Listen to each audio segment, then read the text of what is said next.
যারা পটল খান না তারাও আঙুল চেটে পুটে খাবেন। একবার এইভাবে পটল রেসিপি করে দেখুন।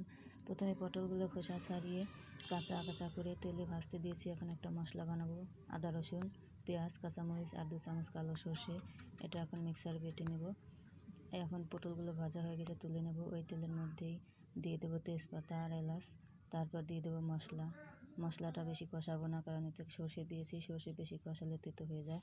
হালকা কষিয়ে তারপর দিয়ে দেবো এতে গুঁড়া মশলা, হলুদ, ধনিয়া আর শুকনা মরিচের গুঁড়া আর পরিমাণ মতো লবণ দিয়ে আবার একটু কষিয়ে ঝোল দিয়ে দেবো। ঝোলটা ফুটে উঠেছে, এখন দিয়ে দেবো ভেজে রাখা পটলগুলো দিয়ে আবারও ঢেকে সেদ্ধ হওয়া পর্যন্ত রান্না করব।